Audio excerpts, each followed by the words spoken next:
My name is Olivia Bennett. I'm 30 years old. Last Tuesday, I sat in my office in Portland and listened to 43 voicemails from my family. People I hadn't spoken to in 7 years. Not one said, "I'm sorry." Every single one said the same 2 words.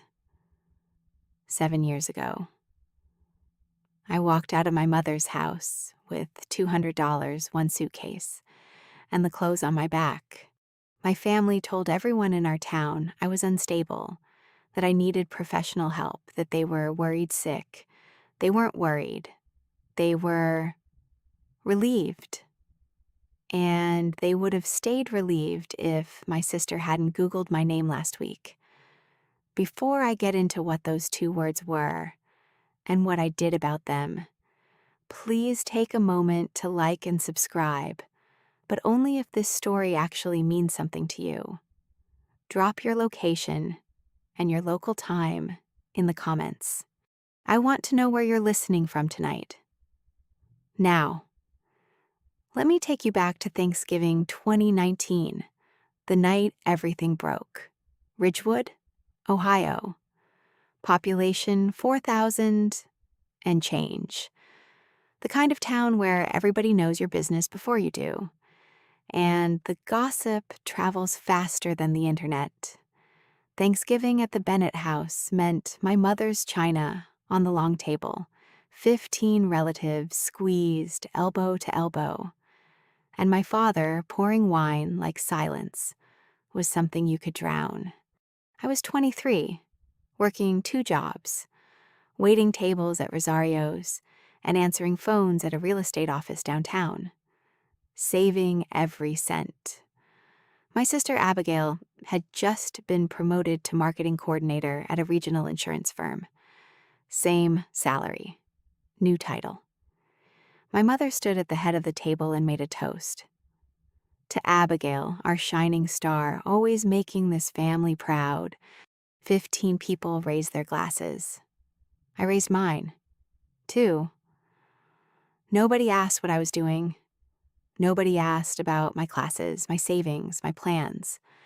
I was wallpaper in my own family's house, but I'd come to that dinner with one question, a simple one. I waited until dessert, when the plates were being cleared and the noise had settled into that warm hum of relatives talking over each other. "Mom," I said, "I was wondering, is there any money left in Grandma Eleanor's education fund? She told me she set aside money for each of us." The table went quiet. Not the comfortable kind, the kind that tells you a grenade just rolled under your chair. And everyone saw it but you. My mother set her coffee cup down slowly. She looked at me. And then she looked at every single person at that table. And when she spoke, her voice was sweet enough to rot teeth. "See, this is what I've been dealing with. She's been acting erratic for months." I didn't respond. I sat there with pumpkin pie going cold on my plate and 15 pairs of eyes landing on me like I'd just cursed in church. My Aunt Rebecca reached over and patted my hand. "Honey, your mother just wants what's best." I excused myself, went to the kitchen, and started washing dishes. Because that's what I did at every family gathering. I cleaned up while everybody else celebrated. Muscle memory. The faucet was running, but I could still hear voices through the doorway. My mother's voice dropped low, talking to my Aunt Caroline. "Eleanor's fund went to Abigail's sorority dues, and her car. Olivia doesn't need it. She's not going anywhere anyway." I turned the water off. Grandma Eleanor had set up education accounts for both of us. $12,000 each. She told me this herself 2 years before she passed. She sat me down at her kitchen table, held my hands, and said, "This is for your future, sweetheart. Nobody can touch it but you." Somebody touched it. I walked back into the dining room. My mother was refilling her wine. That money was mine, I said. Grandma left it for me. You had no right. Marjorie Bennett didn't flinch. She set the bottle down, folded her hands, and tilted her head the way she always did when she was about to rewrite reality. You're being dramatic, Olivia. You always do this. You always make everything about money. I'm asking about $12,000 that was left to me by name. And I'm telling you, you sound just like your grandmother, always stirring things up. That stopped me because my grandmother Eleanor was the kindest person I ever knew. And my mother said her name like it was something to scrape off her shoe. 10 minutes later, my mother called everyone into the living room. I knew what was coming. I'd seen this play before. Different holidays, different triggers. Same choreography. Marjorie Bennett in the center of the room, performing concern for an audience that never bought a ticket, but always took a seat. I've tried to keep this private, she said, dabbing at the corner of her eye with a napkin. But I think everyone needs to know. Olivia hasn't been well. She's been having episodes. I've been covering for her, but tonight... She gestured toward me like I was Exhibit A. I looked at my father. Harold sat in his recliner with his hands on his knees, staring at the carpet. He said nothing. I looked at Nathan, my younger brother. He was leaning against the wall, arms crossed. He gave a small nod, not to me, to her. I looked at Abigail. She was scrolling on her phone. 15 relatives in that room. Not one of them said, "Olivia, are you okay?" Not one said. "Marjorie, that seems harsh." Not one. I went upstairs and packed a suitcase. $200 in tip money from Rosario's, a winter coat, and a small wooden box that Grandma Eleanor had left me. The one I'd kept on my dresser for 2 years without opening, because opening it meant admitting she was really gone. I walked down the stairs and through the living room. My mother's voice followed me to the door. "If you walk out that door, don't bother coming back." I didn't slam it. I closed it gently, because I knew I'd never open it again. Outside, snow was falling on Ridgewood, Ohio.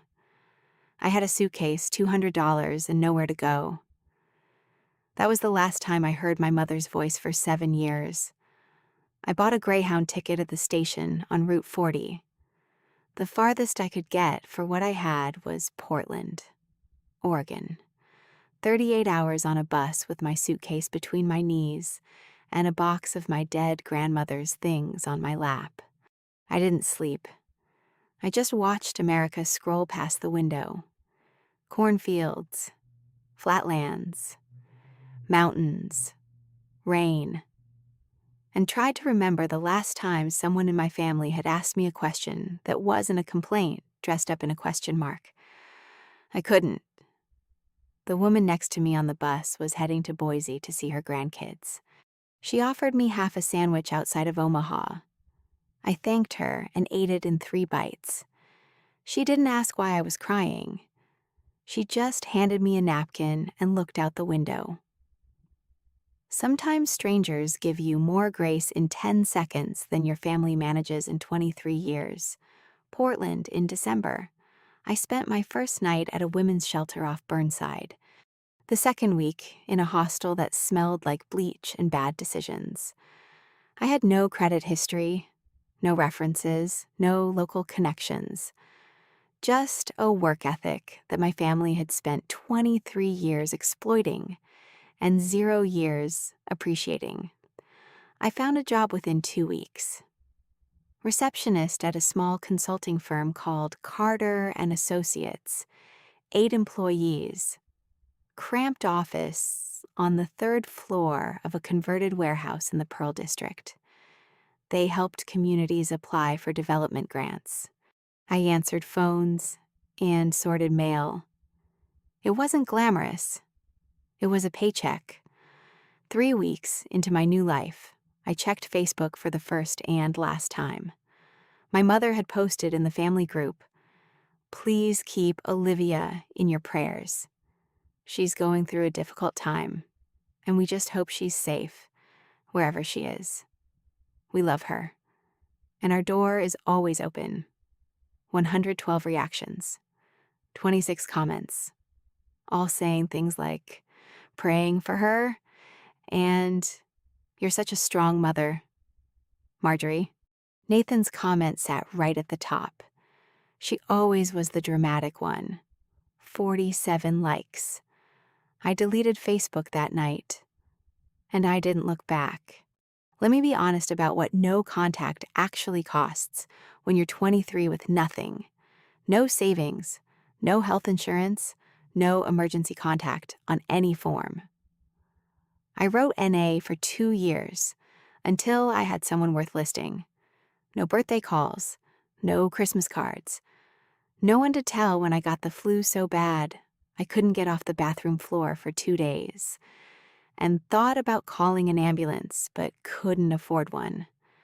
And the thing nobody warns you about, the permanent low hum of knowing that somewhere in Ohio, 15 people are telling a story about you, and you can't correct a single word of it. I was the family ghost, the cautionary tale Marjorie told at church brunches, the reason she could dab her eyes and collect sympathy like change in a jar. But here's what silence also gave me. The first morning I woke up in Portland, really woke up, not startled awake by anxiety. I lay in my hostel bunk and realized something was missing. It took me a full minute to identify it. Marjorie's voice, that constant internal narration, "You're not enough. You're not enough." It had gone quiet, like someone had finally found the off switch on a radio I'd been hearing my whole life, at Carter and Associates. Catherine Carter noticed me before I noticed myself. I'd reorganized the entire client filing system in my first week. 3 years of scattered folders, cross-referenced and color-coded. Nobody asked me to. I just couldn't stand the chaos. Catherine walked past my desk on Friday, stopped, and came back. "You reorganized 3 years of client files in 4 days. Who does that?" I looked up. Someone who needed something to control. She didn't laugh. She didn't pity me. She pulled up a chair and said, "Tell me what else you see that's broken," while I was filing grants in Portland. My mother was filing her version of me in Ridgewood. I learned all of this later, from my Aunt Caroline, from a high school friend who tracked me down years after. But I'll tell you now so you understand the full picture.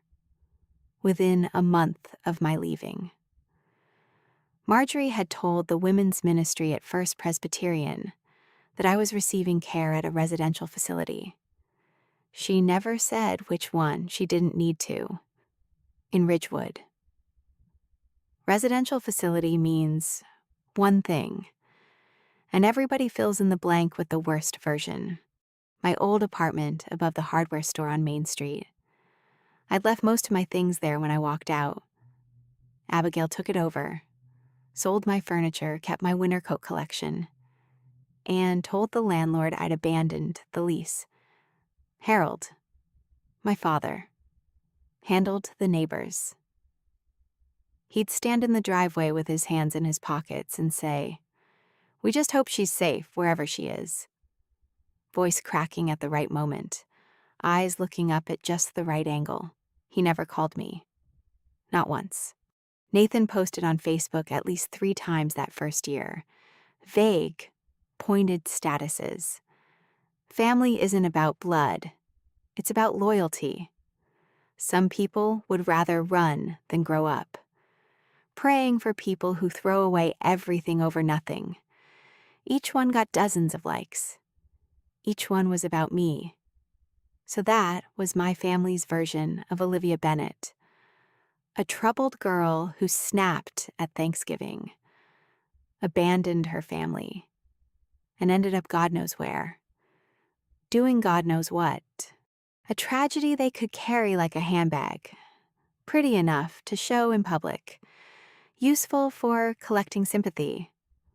For 7 years, I was a ghost, and they wrote the obituary while I was still breathing. Year 1 in Portland was survival. Year 2 was the first time in my life I made a plan that belonged to me. At Carter & Associates, I moved from reception to project coordination in 6 months. Catherine gave me a small grant application to manage, a community garden project in outer southeast Portland. I turned it in 3 days early with a revised budget that saved the client 11%. Catherine read it twice. Then she handed me a second project. I enrolled in Portland State University's online business administration program. Classes at night, work during the day. I paid tuition out of every paycheck. Small bites, no loans.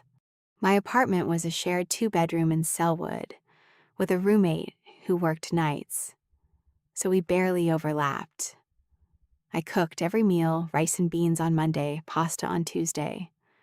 Whatever was on sale at Wincover the rest. Bought clothes at Goodwill. Cut my own hair for 2 years.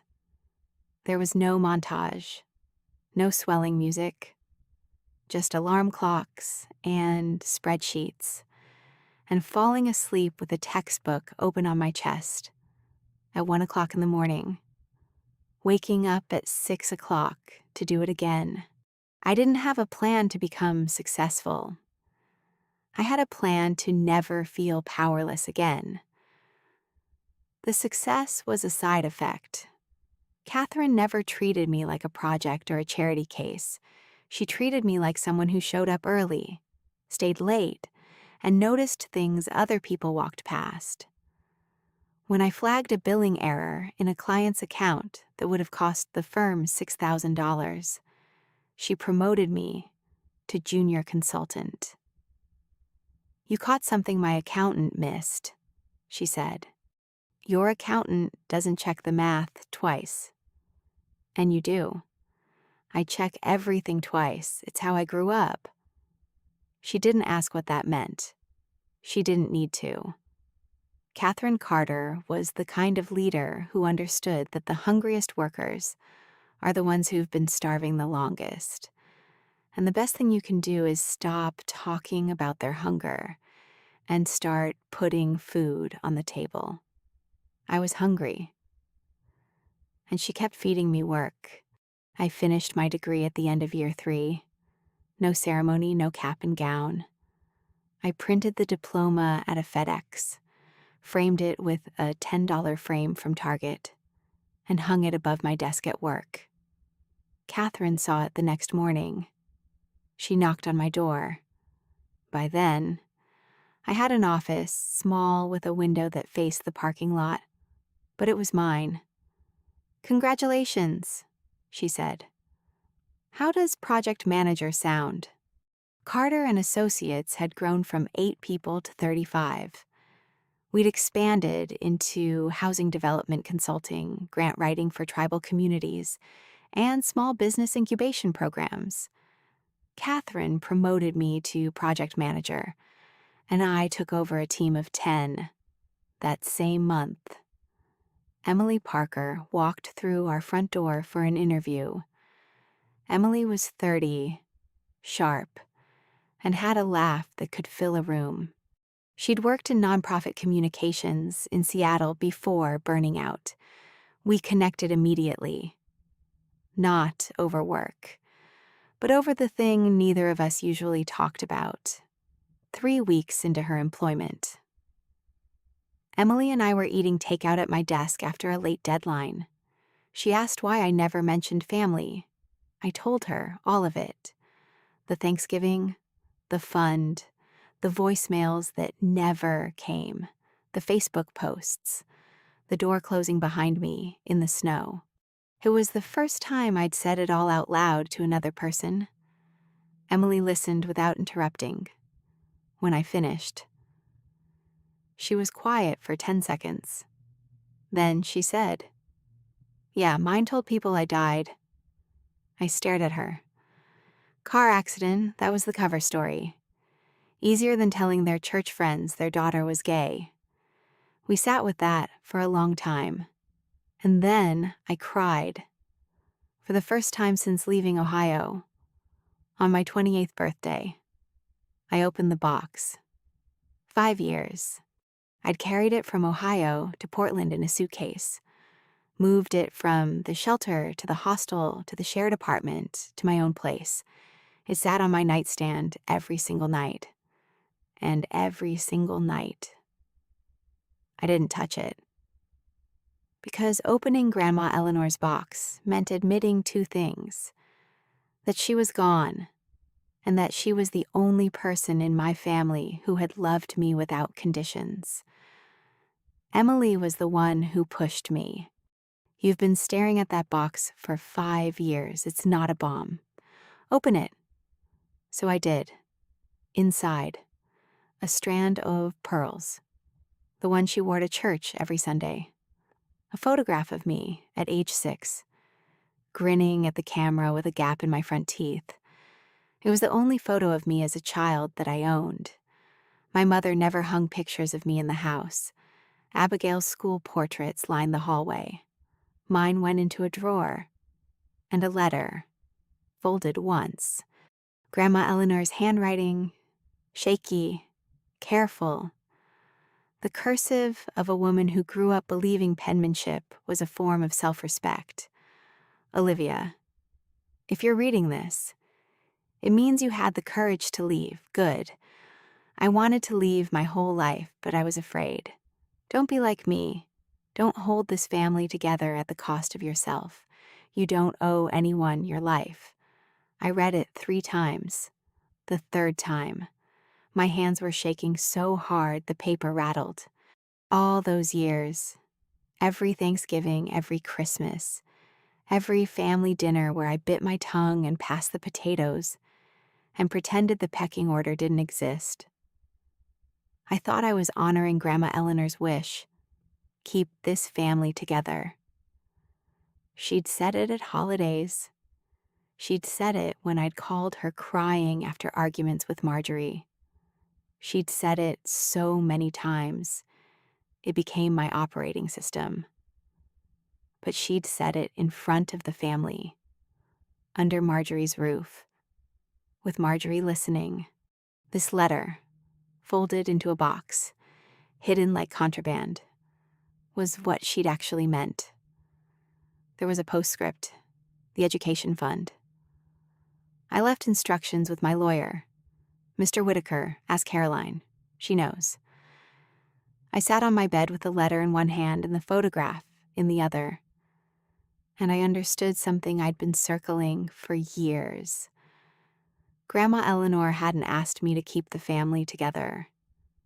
My mother had. Eleanor's letter was the truth she'd been too watched to say out loud.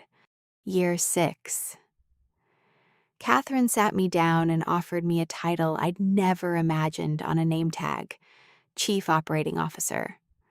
Carter and Associates had grown to 120 employees, 2 offices, Portland and Seattle. Our community development programs had impacted over 50,000 families across the Pacific Northwest.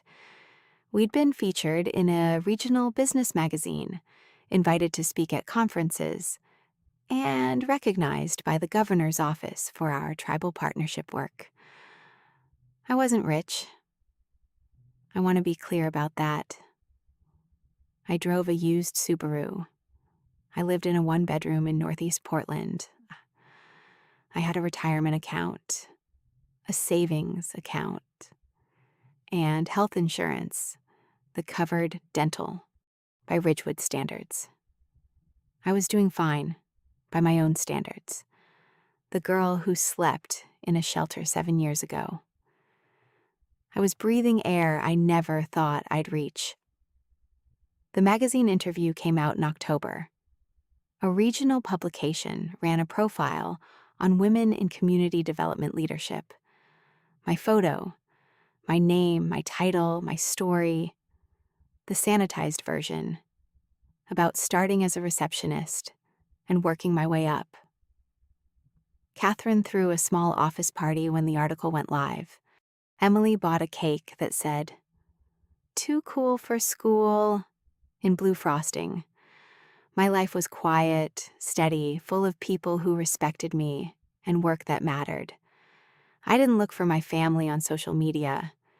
I didn't drive through Ohio on business trips. I didn't send anonymous checks or birthday cards. I let them go completely. Some people might call that cold. I call it survival. When you grow up as the person everyone blames, you learn that distance isn't cruelty. It's oxygen. And I'd spent 23 years holding my breath. For 7 years. They let me go too. Not a single call, not a letter, not even a message through a mutual connection. My mother told the town I was in a facility, and the town believed her. And nobody thought to check. Nobody drove to Portland. Nobody Googled my name. 7 years of nothing. Until a random Tuesday in March 2026, when my sister, for the first time in her life, typed my name into a search engine.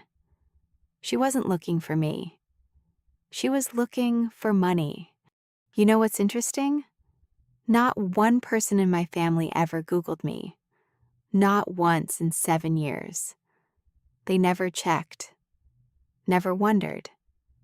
They were so committed to the story that I was unstable that they never even looked. I think about that sometimes. How easy it is to never question a lie when the truth might make you uncomfortable. If you're still here, hit that subscribe button, because this story is about to get a lot more uncomfortable. 6 months before the voicemails, I got an email at work. The subject line said, "From your Aunt Caroline. Please read." I stared at it for 20 minutes before clicking. Caroline was my mother's younger sister. Growing up, she was the quiet one at family gatherings. Always there, always pleasant, never rocking the boat. She'd watched everything that happened to me and said nothing. For years. I held that against her almost as much as I held the rest of it. Her email was 3 paragraphs. No excuses, no preamble. She said she was sorry she'd stayed silent. She said she'd been afraid of Marjorie. Your mother has a way of making people disappear from her life, and I wasn't brave enough to be next. Then she told me something that made my jaw tighten. Grandma Eleanor's education fund had been handled by a lawyer named Whitaker in Columbus. Eleanor left clear instructions. $12,000 to Abigail, $12,000 to Olivia. Separate accounts, separate signatures required. My mother forged my signature, consolidated both accounts, and moved everything to Abigail. Caroline knew because she'd been Eleanor's witness on the original documents. I sat with that information for a long time. $12,000. Not life-changing money. Not anymore. I'd made that in a quarter at Carter and Associates by my second year. But the forgery, the deception, the fact that my mother stole from me and then called me crazy for asking about it, that was worth more than any dollar amount. That was the architecture of my entire childhood in one transaction. I didn't file charges. The statute of limitations in Ohio was 6 years. Gone. Caroline added one more thing at the end. Your mother is chairing the Ridgewood Community Fundraiser this spring. The whole town will be there. I didn't know yet why that mattered. I would. 2 months later. Catherine came into my office holding her phone like it was a winning lottery ticket. You know Pastor Samuel Brooks? Runs a church in some small town in Ohio. I didn't react, but the name Ridgewood was already ringing in my head like a fire alarm. He's on the board of a community development nonprofit out there. They're doing a big fundraiser. Annual thing, apparently.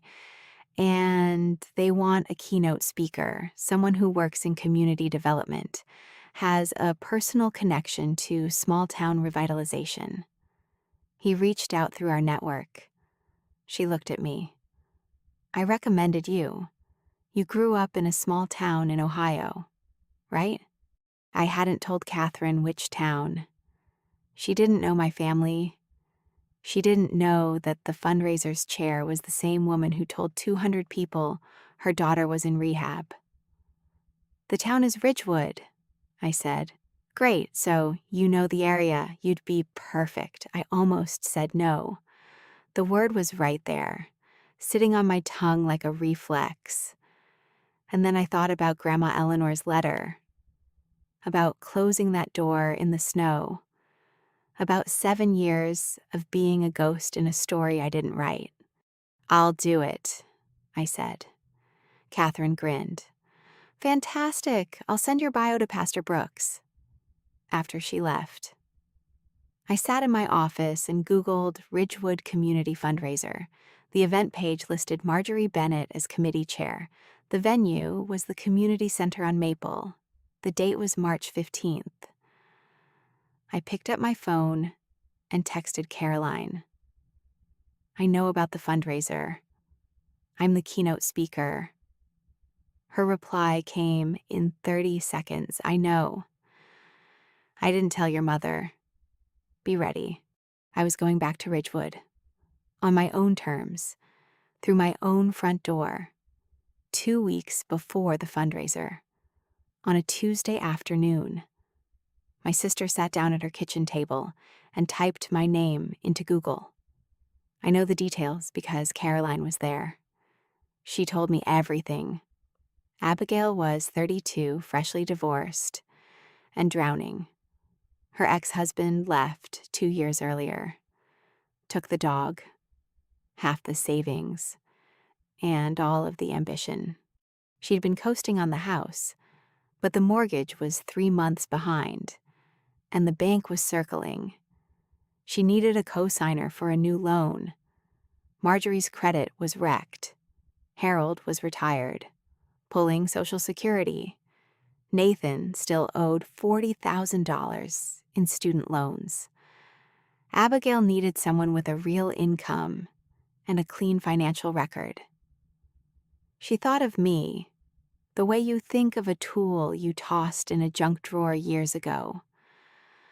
Not with affection, but with sudden practical interest.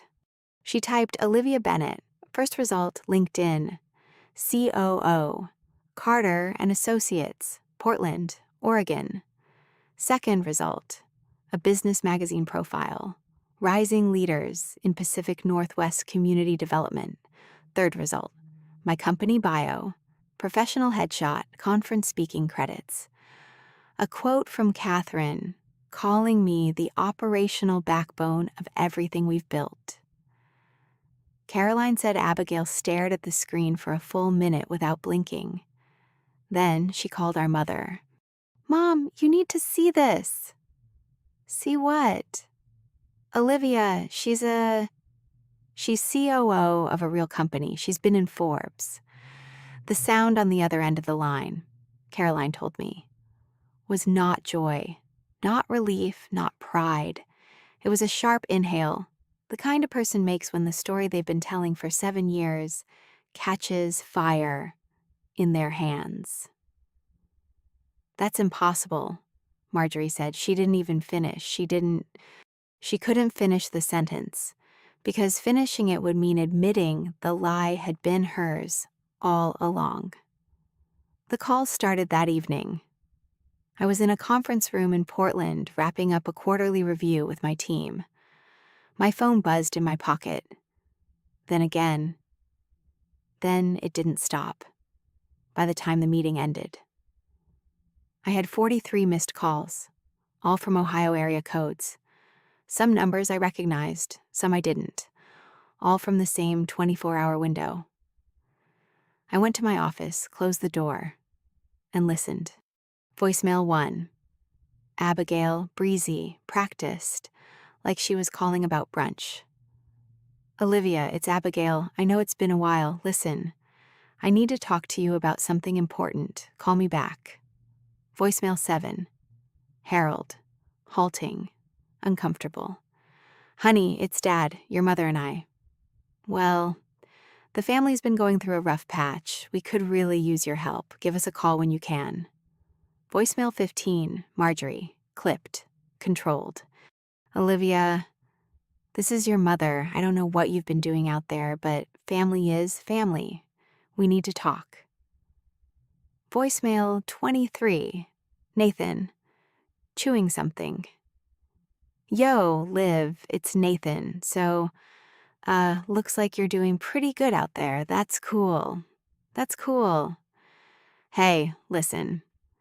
I've got this business idea, and I could really use some backing. Just a little something to get started. Hit me back. Voicemail 38. Abigail again. The breeziness was gone. Her voice cracked on the last word. Olivia, I know you're seeing these. I need help. Please, just call me. Help me. Help me. 2 words, over and over, in different voices, different tones, different levels of desperation, but always the same 2 words. Not, I'm sorry, not, I was wrong, not, I miss you. Help me. 43 voicemails, 0 apologies, and every single one wanted the same thing. I listened to every single one, start to finish, some of them twice. Then I set my phone on my desk, leaned back in my chair, and looked at the ceiling for a long time. I called Emily. She picked up on the second ring. My family found me. Oh, a pause. Which part hurts? The part where I'm not surprised. Emily let that sit. She knew better than to fill silence with comfort when what I needed was space to feel the weight of it. 7 years. 7 years of building a life from $200 and a bus ticket. 7 years of therapy, hard work, and learning to trust people again. And the first time my family reaches out, it isn't to say they missed me. It isn't to ask if I'm okay. It's to ask what I can give them. I wasn't an ATM when I was 23 and broke, but apparently I'd become one now that I had a title next to my name. I set my phone to Do Not Disturb. I didn't call back. I didn't block the numbers either. Blocking felt like a reaction, and I was done reacting to the Bennett family. Emily said, "What are you going to do?" "Nothing different. I've got the Ridgewood fundraiser in 2 weeks. You're still going?" "It's my job."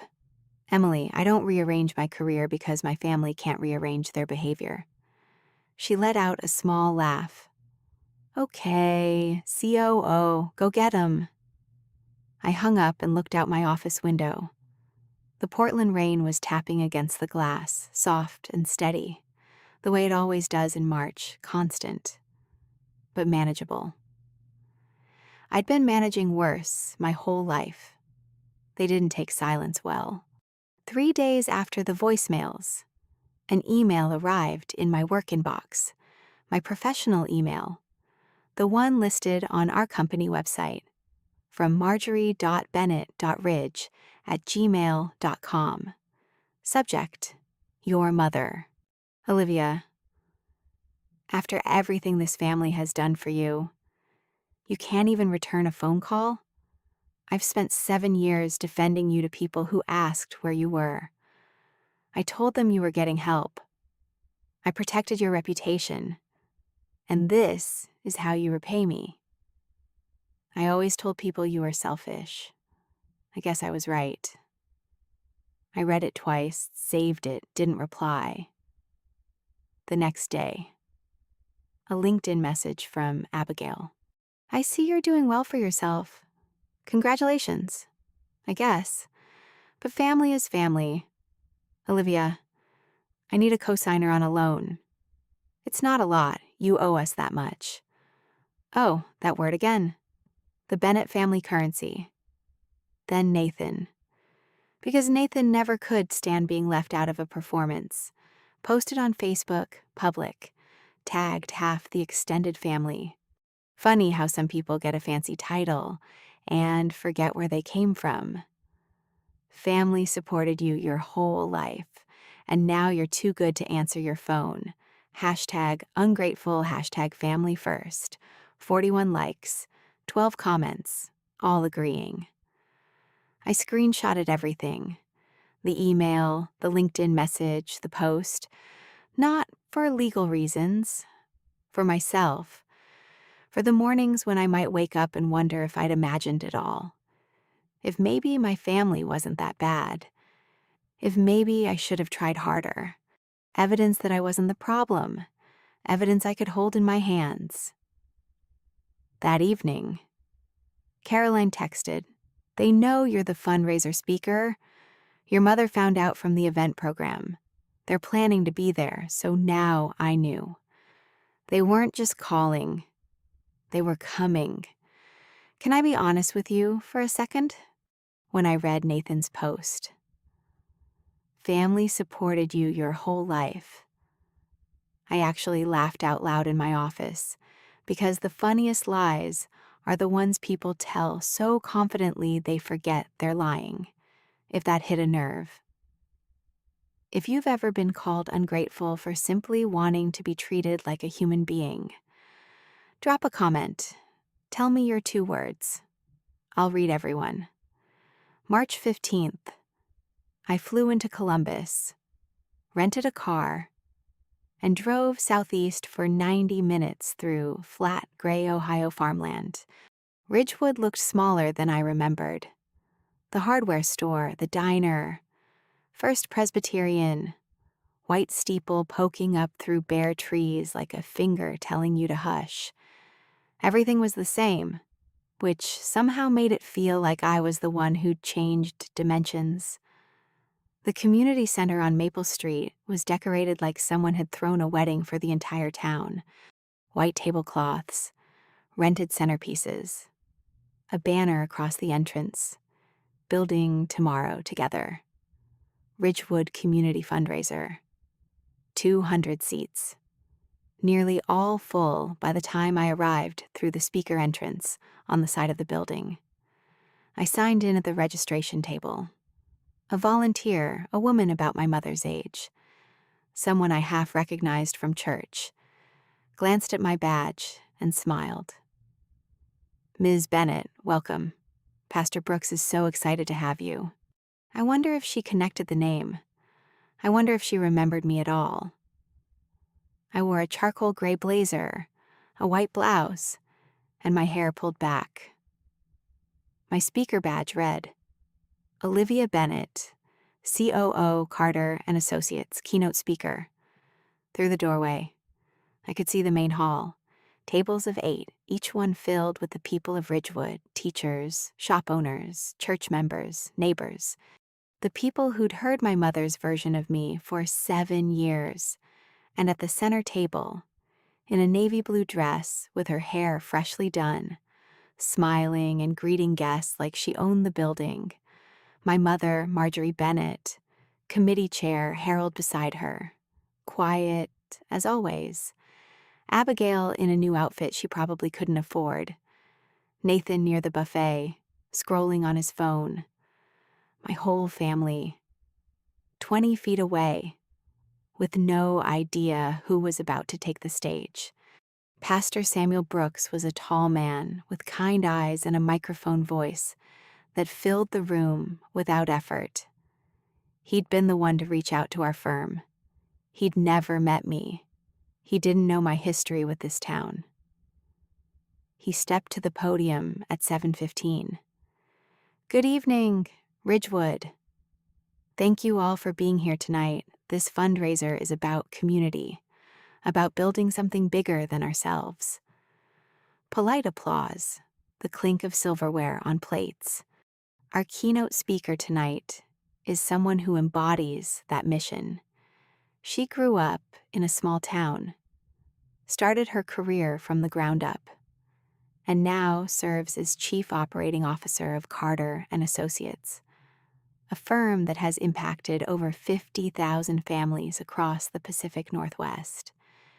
She was recently featured in regional Forbes coverage of rising business leaders. Please give a warm Ridgewood welcome to Olivia Bennett. Applause. I stepped out from behind the curtain and walked to the podium.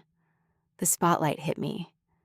And for 1 second, just one, I was 23 again, standing in that living room while my mother told 15 people I was broken. Then I looked out at the audience. 200 faces, some I knew, some I didn't. And at the center table, 4 faces I knew better than any others on earth. Marjorie's smile evaporated. Her mouth opened slightly, closed, opened again. She gripped the edge of the table with both hands, her knuckles going white against the white tablecloth. I watched her eyes dart sideways, left, right, scanning the room to see who was watching her reaction, even in shock. Her first instinct was audience management. Harold set his water glass down so hard it sloshed onto the linen.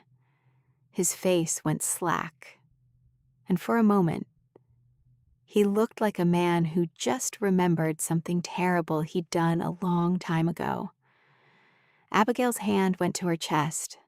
Her mouth formed a word, maybe my name, maybe just air, but no sound came out. Nathan stopped chewing mid-bite. His fork hung in the air like a question mark.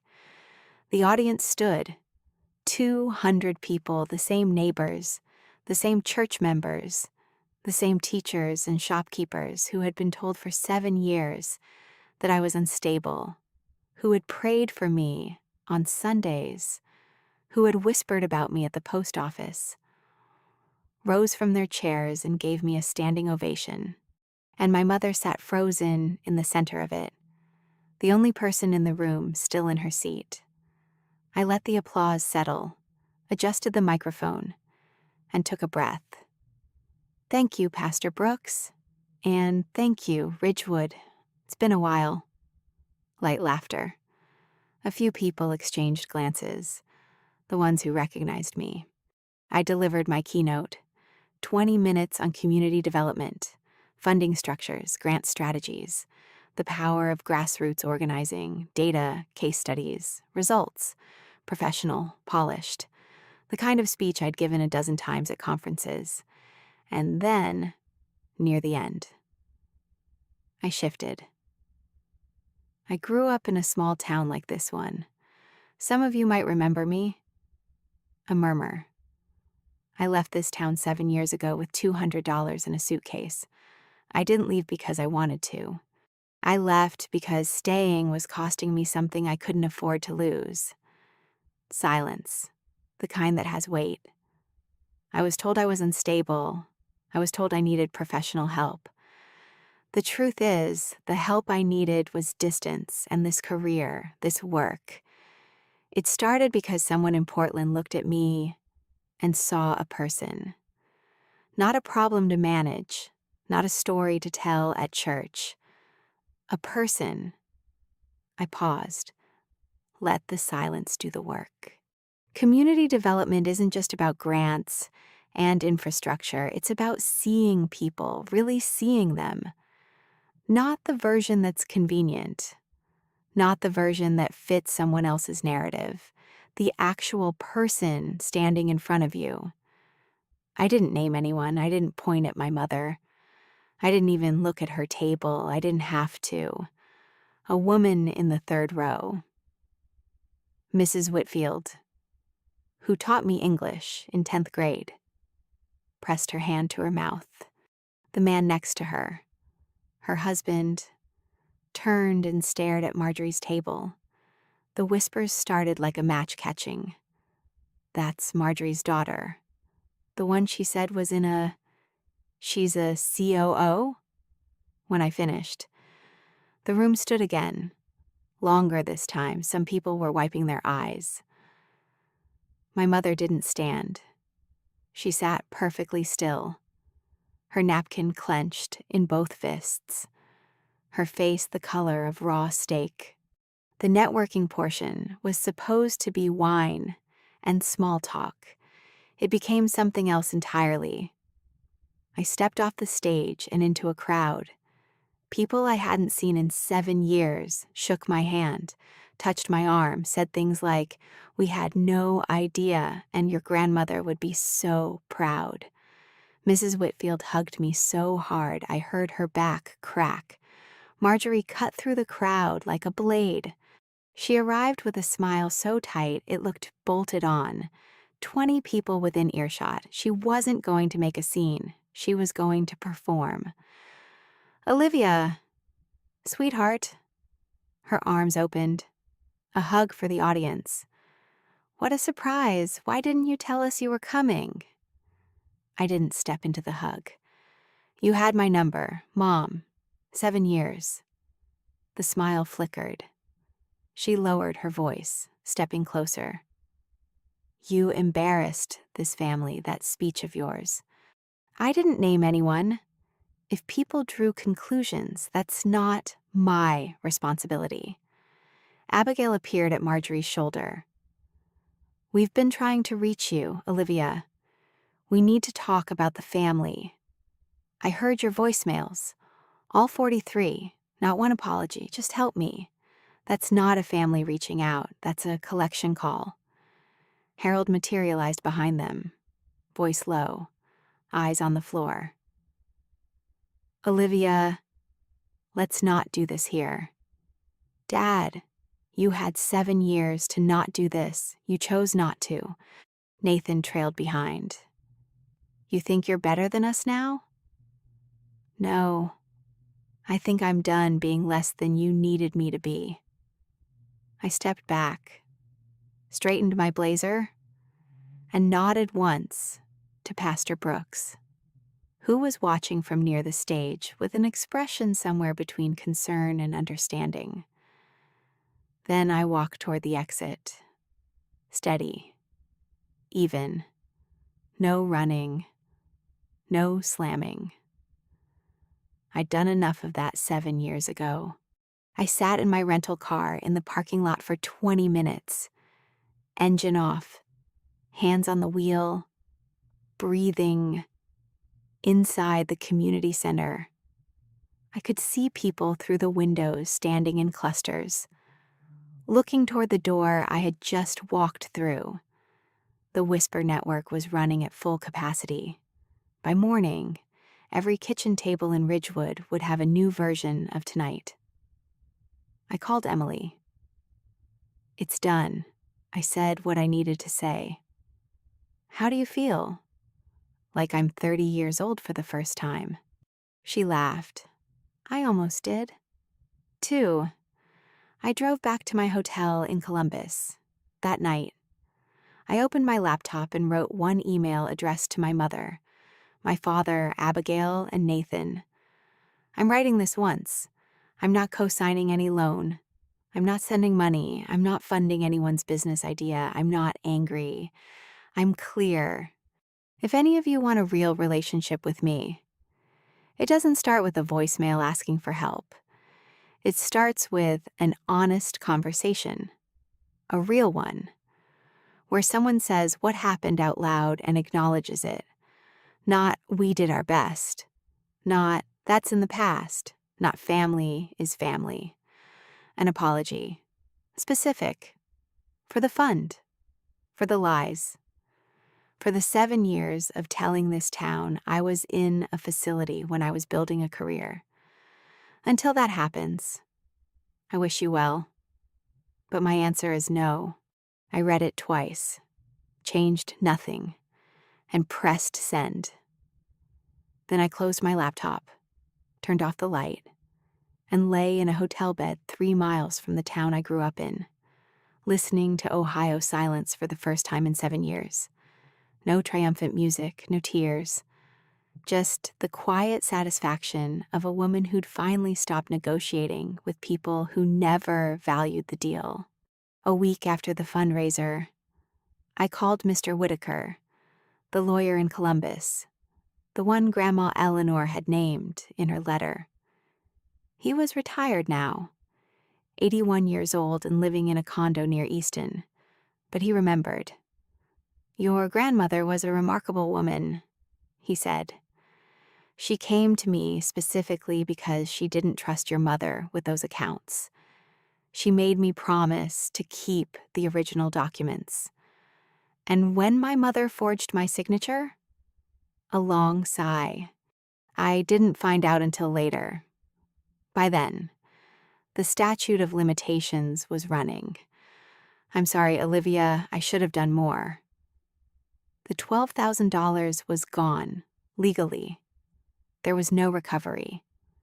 But I'd been thinking about what Grandma Eleanor would have wanted, not revenge, not restitution, legacy. I contacted Portland State University's financial aid office and set up a small annual scholarship funded from my own salary for students who were estranged from their families. Students who checked no family contribution on their FAFSA. Not because their parents couldn't pay, but because their parents wouldn't.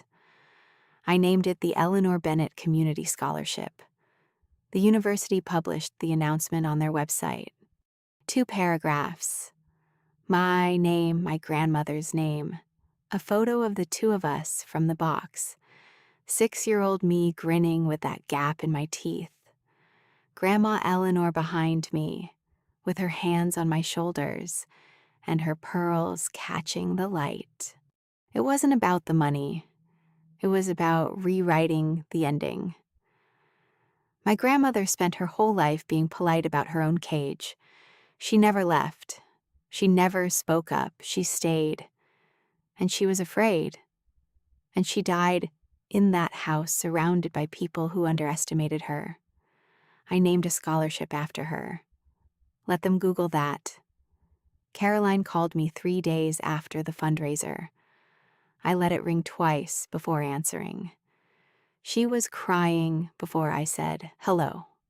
I should have said something years ago, at that Thanksgiving, at every Thanksgiving. I watched your mother do this to you, and I sat there like everyone else. You're saying it now, that counts. It doesn't feel like enough. It's not, but it's a start.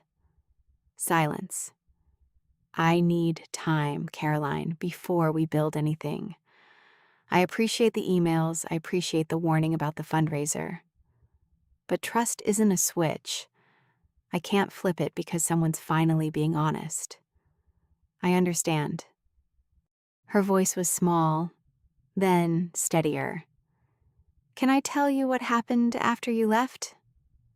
I leaned back in my office chair. Go ahead. The town won't stop talking. Everyone's asking the same question. Marjorie said she was in a facility. She's the COO. Your mother can't walk into the post office without someone bringing it up. Mrs. Whitfield told her women's Bible study group. Pastor Brooks hasn't said anything publicly, but he called your mother and asked her to step back from the committee. She lost the chair position. Voluntarily, she says, but everyone knows. I let that settle. I didn't feel triumphant. I didn't feel sorry for her either. Caroline, can I ask you something? Anything. When you watched my mother forge my signature on that fund, why didn't you stop her? Dead air. Then. Because I was afraid she'd do to me what she did to you, and I'm ashamed of that every day. I believed her. Shame like that doesn't come out smooth. It catches on the way up. We'll talk again, I said. Give me time. Take whatever you need. I hung up, and for the first time, the word family didn't taste bitter in my mouth, just complicated, in Ridgewood. Reputation is currency, and my mother had just filed for bankruptcy within a week of the fundraiser, the narrative that Marjorie Bennett had spent 7 years constructing. The troubled daughter, the brave mother, the family united in prayer, came apart like wet paper. The post office, the diner, the pharmacy parking lot, the pews at First Presbyterian. Every gathering place in a small town became a courtroom, and Marjorie was on trial in absentia. She told us her daughter was in rehab. Did you see the Forbes thing? A COO? I prayed for that girl every Sunday for 3 years. Marjorie stood right next to me and let me. And the scholarship, named after Eleanor? My goodness. The information moved through Ridgewood the way all information moves through small towns. Not as gossip, exactly, but as a collective recalibration. People were adjusting the picture in their heads. The story they'd believed for 7 years was being replaced, frame by frame, by a different one. And the new story didn't need Marjorie's narration to spread. It spread because it was true. Pastor Brooks called my mother personally. The conversation, according to Caroline, was gentle but final. Maybe take a step back from the committee, Marjorie, just for a season. Give people time. She resigned the chair position publicly, told people it was time to focus on family. The irony sat in that sentence like a stone in a shoe. Harold, for his part, did something I never expected. He moved into the guest bedroom. Not a separation, not a divorce, just a door closed between him and the woman he'd enabled for 30 years. Caroline said she overheard him one evening through the kitchen window. You lied, Marjorie, about your own daughter. You told this whole town she was broken, and she stood on that stage and proved you wrong without saying your name. Marjorie's response, according to Caroline. She turned this entire town against me. Harold's response. No, you did that yourself 7 years ago. She just showed up. It was the first honest sentence my father had spoken in my lifetime. Too late to save us. But maybe not too late to save himself. Abigail lost the house, without a cosigner. The loan fell through. The bank completed the foreclosure 60 days later. She packed what she could into a rented storage unit and moved back into our parents' house on Sycamore Drive, into my old room. I heard this from Caroline, who told it to me with the careful tone of someone reporting on a building collapse. Factual, slightly odd, not unsympathetic. She's sleeping in your room, Olivia, the one with the nail holes where your posters used to be. I didn't say anything for a long time.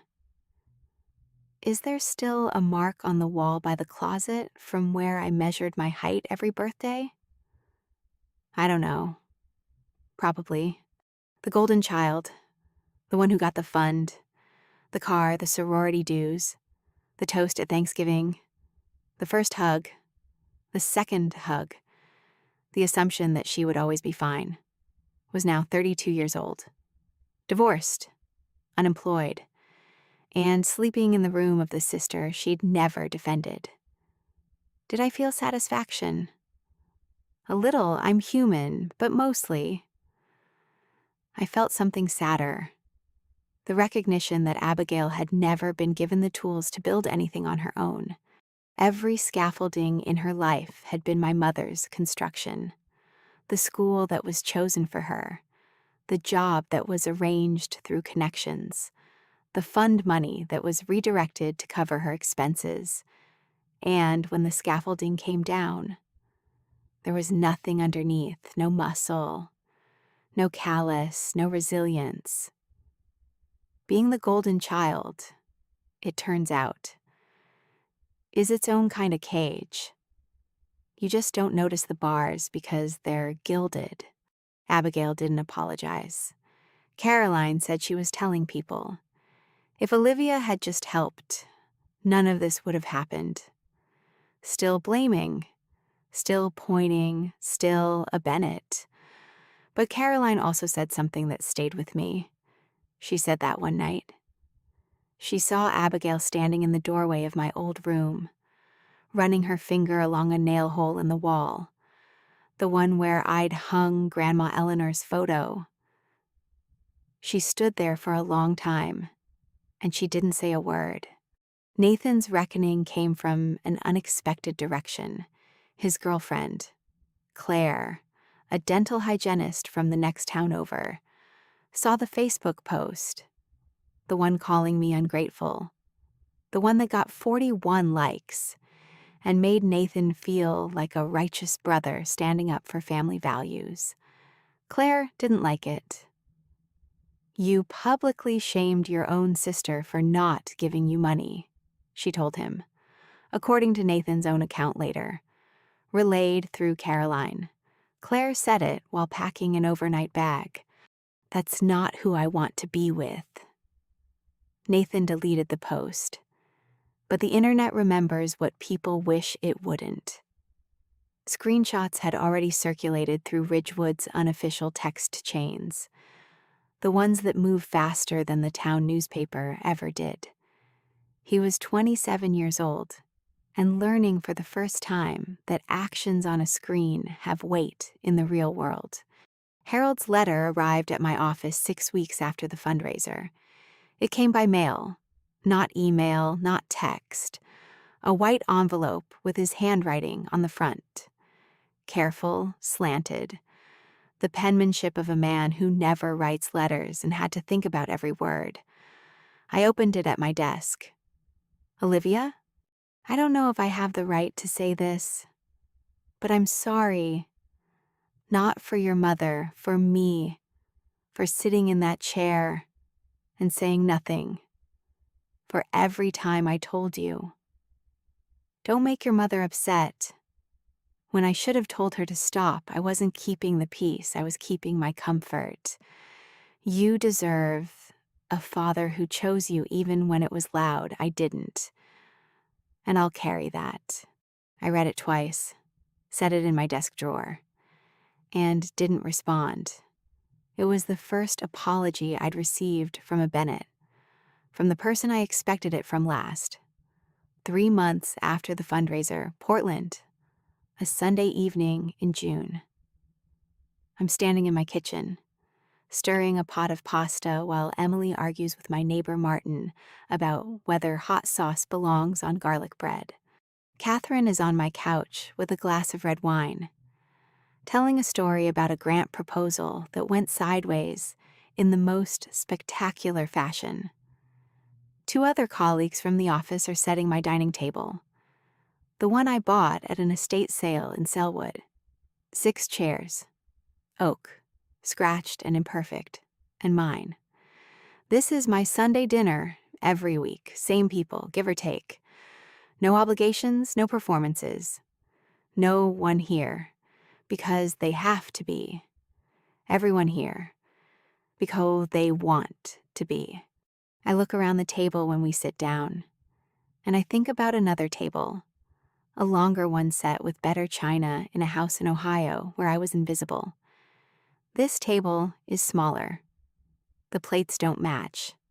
The wine is $12 a bottle, and I have never felt more seen in my life. Harold's letter sits in my desk drawer at work. I haven't replied. Maybe I will, maybe I won't. I'm letting that decision take whatever shape it needs to, and I'm not rushing it. Marjorie hasn't contacted me since my email. Abigail hasn't either. Nathan sent a one-word text 2 weeks ago. Sorry, no period, no follow-up. I saw it. I haven't responded. I don't know what happens next with any of them, and for the first time in my life, I'm okay with not knowing. The door isn't locked, but it isn't open either. It's just there, waiting for someone to knock with something more than 2 words. Until then, I have pasta. I have wine. I have this table. That's enough. If you're still listening, and I hope you are, I want to say something directly to you. If you recognize any of this, the scapegoat role, the voicemails that only come when someone needs something, the narrative that someone else wrote about your life while you were still living it, the family that doesn't call on your birthday, but calls the moment they see a dollar sign. You're not crazy. You're not ungrateful. You're not selfish. Those words, the ones they throw at you when you refuse to shrink, those words are the sound of losing control of a story they never had the right to tell. The 2 words my family said were, "Help me." The 2 words I needed to hear were, "I'm sorry." They're not the same sentence. And you don't owe anyone the first until they've given you the second. I used to think family was about loyalty, about showing up no matter what, about swallowing your own voice so the table stays quiet, and everyone can pretend the silence is peace. Now I know better. Family is about choice, real family, the kind worth keeping. Chooses you on purpose, not out of obligation, not out of guilt, not because your name is useful on a loan application. The bravest thing I ever did wasn't walking out that door with $200 in my pocket and snow on the ground. It was not walking back in when they finally called. And all they had to offer was 2 words that weren't an apology. My name is Olivia Bennett. I'm 30 years old. And the most expensive thing I own isn't a title or a salary. It's the silence I can finally afford. Grandma Eleanor once told me, the quietest person in the room is usually the one paying the most attention. She was right. I was paying attention, and eventually, I paid myself first. That's my story. If you made it this far, thank you. Seriously, if you've ever been the family scapegoat, if you're still sitting at a table where no one sees you, if you're wondering whether you're allowed to walk away, I hope this gave you something. Even if it's just the permission to say no out loud. I have a question for you, and I want you to answer it honestly. If your family called you tomorrow after years of silence, what do you think they'd say? Help me. Or I'm sorry. Drop it in the comments. I read every single one. And if you want more stories like this, real ones, from real people who chose themselves, check the description. There's a whole world of voices down there waiting for you. Thank you for listening. I'll see you in the next one.